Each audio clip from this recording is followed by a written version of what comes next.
Hello everyone, today we are breaking down Season 1, Episode 2, Shadows Waiting of the Wheel of Time. Remember to like the video, helps out the channel a lot, and subscribe, and yada yada yada, let's get to it. The first thing we see is the campsite for the Children of the Light, also known as the White Cloaks. The White Cloaks are a military organization dedicated to finding dark friends and rooting out evil and corruption wherever it may be found. They believe that since the One Power was used during the breaking of the world, all who touch it are dark friends, and thus all channelers, especially Aes Sedai, serve the shadow. That is why they are burning one at the stake. The Aes Sedai is from the Yellow Aja. As I said in my previous video, there are 7 different groups of Aja that have their own responsibilities and rules. The color they wear is how you could tell what faction they belong to. For example, Moiraine belongs to the Blue Aja. They have cut the hands off the Aes Sedai so she can't cast any spells and fight back. Then they had to have stopped the bleeding so they can burn her at the stake. The man in charge of this is Aemon Valda, who we will see more of. We see that he has multiple rings from other Aes Sedai he and the other White Cloaks have killed. Any person who can defeat an Aes Sedai is not to be trifled with. We return to our main group: Rand, Egwene, Mat, Perrin, Moiraine, and Lan. They are still running from the Trollocs that were chasing them from episode 1. The Trollocs are chasing them because one of the 4, Rand, Mat, Perrin, or Egwene, is the Dragon Reborn, and the Dark One, who the Trollocs work for, wants them. He does not want to kill the dragon, he wants the dragon, whoever that is, to be a minion of his. The group gets to a river crossing, and lucky for them, Trollocs fear going over deep water and they can't swim. The only way one will even attempt to do so is if a Myrddraal is forcing them, but even then they usually die. Myrddraal, also known as Fades, tend to lead packs of Trollocs. Myrddraal happen to be the brains of the operation, and Trollocs are like the dumb muscle. Fades are not just smart though. Meet one in combat, you will most likely end up dead, and they are very strong and quick. And as you can see, they have no eyes, but they do see with perfect clarity. Moiraine pays the ferryman handsomely for getting them across and says they will take him to the next town. The ferryman tells them he has to go back for his family, that his son is on his way to them right now. She will not allow it. If he goes back, the Trollocs have a way across. Lan cuts the rope to the ferry, and Moiraine channels the One Power to destroy it. The ferryman then mentions how the White Cloaks are right about the Aes Sedai, that they are monsters, and jumps into the river to try and save his boat. He is killed as it is swallowed by the river. There are 2 things to take away: that White Cloaks are very good at their job spreading propaganda about the Aes Sedai, causing people to mistrust them. It also shows how Moiraine knows how important it is to get these 4 safely to the White Tower, and she will not go out of her way to help others. Her mission is far too important. Rand, Egwene, Perrin, and Mat watch in astonishment, wondering if they had made a mistake joining up with Moiraine. The group has lost the Trollocs and decide to set up camp. We see that Moiraine is using the One Power on the horses to replenish their energy. This is somewhat of a double-edged sword, as using the One Power can drain a person. We saw in episode 1 where Moiraine collapsed after killing all those Trollocs after channeling the One Power.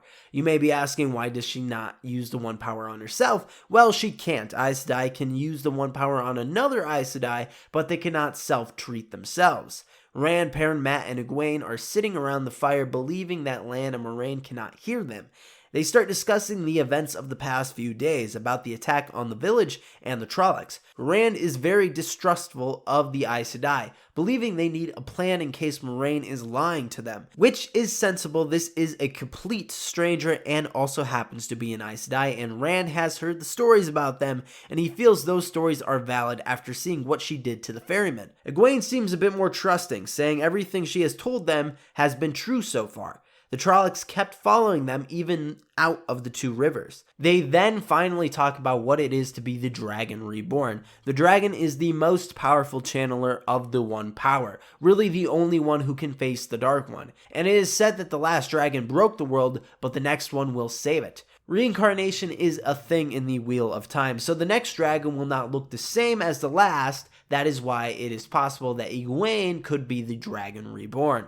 Moiraine overheard most of their conversation and tells the group to sleep and they need their rest for the journey ahead of them. Moiraine wakes Egwene in the middle of the night to talk alone. Rand sees the whole thing. Moiraine and Egwene discuss the 3 O's all Aes Sedai must obey to. 1. To speak no word that is not true. 2. To make no weapon which one person may kill another. 3. Never to use the one power as a weapon except in the last extreme defense of her life or the life of her warder or another Aes Sedai. They cannot break these oaths. They are bounded by the one power itself. Moiraine gets Egwene somewhat on her side.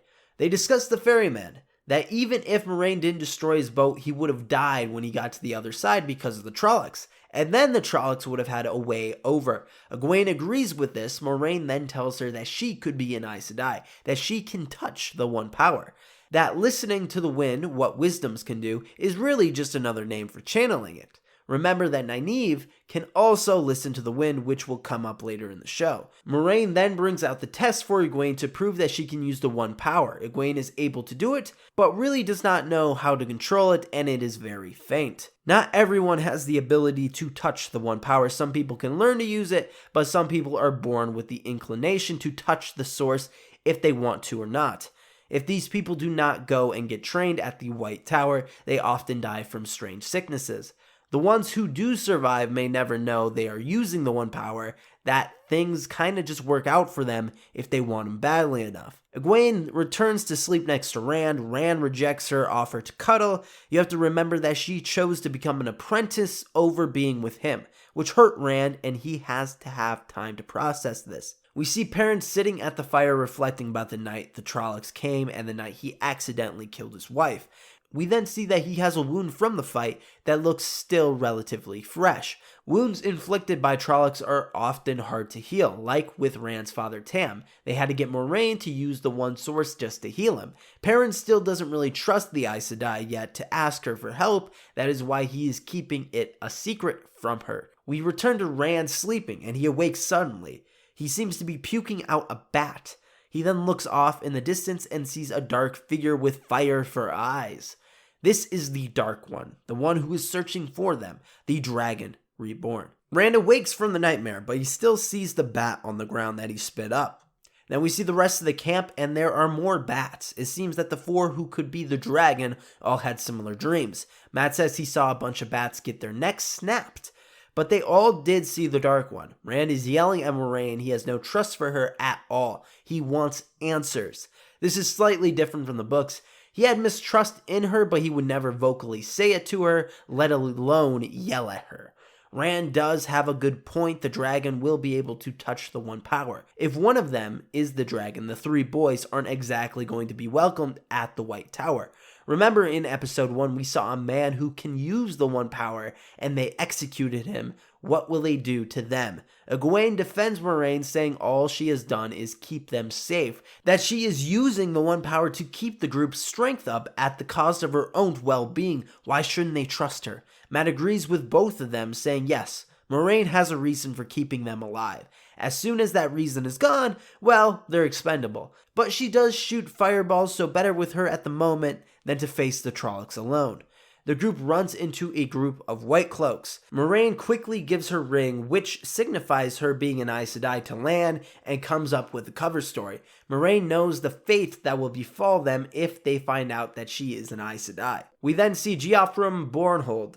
I don't know how to pronounce his name.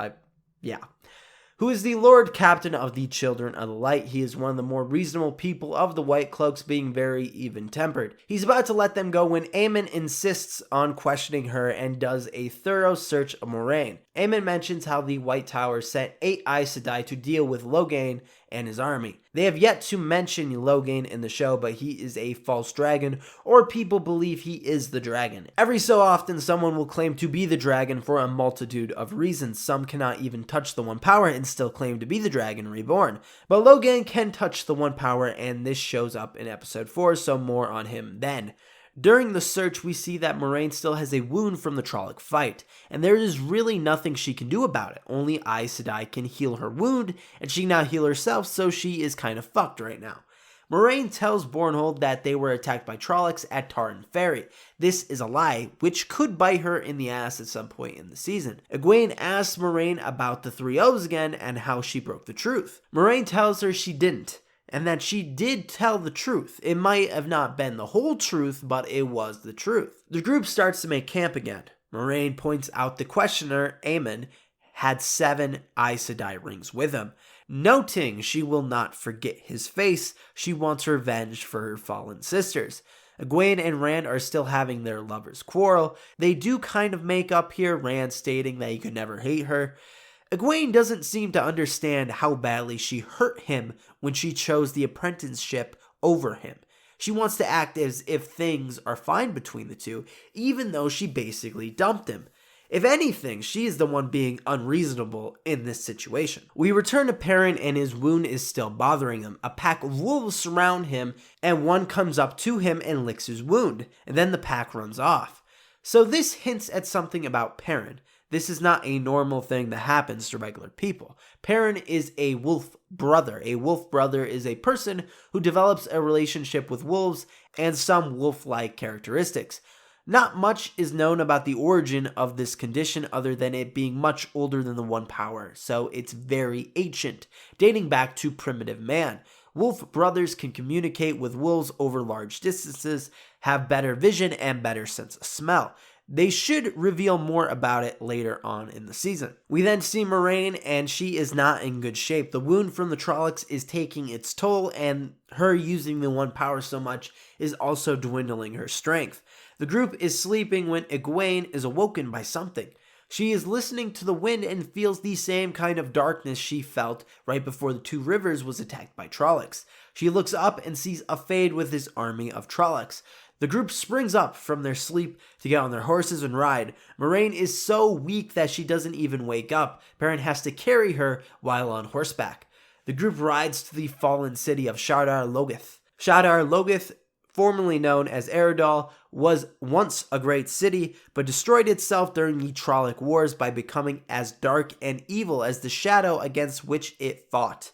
The city put a giant wall around their perimeter and would not aid anyone. When the Trolloc War was over, people came to the city for assistance and no one was there. It is said that the evil grew in the city's heart and consumed everyone. Most things stay away from the accursed city. Trollocs won't even go near it as we see here. The horses the group are riding also sense an evil coming from within. But since Trollocs won't come in, it is the safest place for them right now. But there is a different monster that lurks within these walls. In the books, Trollocs do come in the city after a while, with Fades pushing them to do so, but in the show, they don't. They ride through, and there is nothing. No birds, no bugs, just silence. Lan tells the 4 not to touch anything. The reason why? It could be tainted with something evil. Though he does not say the evil part, which probably he should have. Even after Lan gives this speech, Rand decides to walk around a bit in the old spooky city. You have to remember Rand and the 3 others are from a simple village. They have never seen anything like this. Their curiosity got the better of them. Rand and Egwene have a nice little moment. It seems that Rand has somewhat forgiven her and grabs her hand, and the 2 look over the ruined city. Perrin and Mat have a moment. Mat gives Perrin a knife that his late wife made for him. Perrin talks about Mat's sisters, how they'll be fine, and how his parents and Egwene's parents will check up on them. They are just trying to establish the hardships these characters have gone through and what they had to leave behind. I said this in the first episode breakdown, but in the books, it's not as gloomy. It's still sad, but maybe it's because the characters are younger in the books and there's more of optimism. The group is once again sleeping and Mat is awoken by a whisper. He starts walking the street alone and he finds a chest and he finds a ruby-hilted dagger inside. He literally does the one thing Lan tells him not to do. It is not shown in the episode, but he does take the dagger, which will have consequences for him later. In the book, the whole section is a lot different. The 3, Mat, Perrin, and Rand go exploring where they meet a man who claims to have found treasure and wants them to help him carry it. They follow him and he turns into an evil monster, yada yada yada. Anyways, Matt grabs the dagger in the treasure room that the man monster brings them to. We hear a horse shriek and we see that the horse is gone to ash. It seems to have been dissolved by a dark-like substance, almost like moss slowly covering the ground and walls around them. Probably why people avoid the city. Moraine awakes to the screaming and Lan is looking over her. She knows where they are and tells Lan that he has killed them.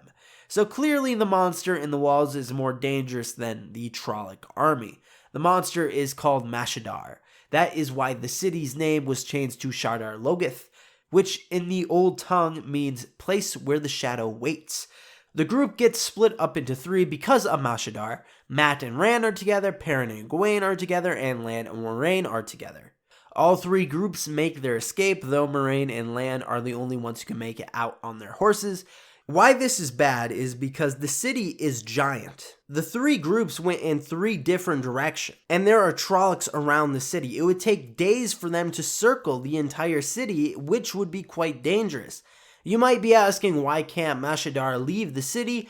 And the reason is that it can't. So just accept that answer. Lan and Moraine are resting when Nynaeve makes her appearance and she's not dead. Yay! She's looking for the four that went with the Aes Sedai to take them back to the true rivers. So what did you think of episode 2 of the Wheel of Time? Leave it down in the comments below. And if you want more Wheel of Time content, please subscribe and like the video. Also check out the Twitter link in the description below. And as always, have an awesome day.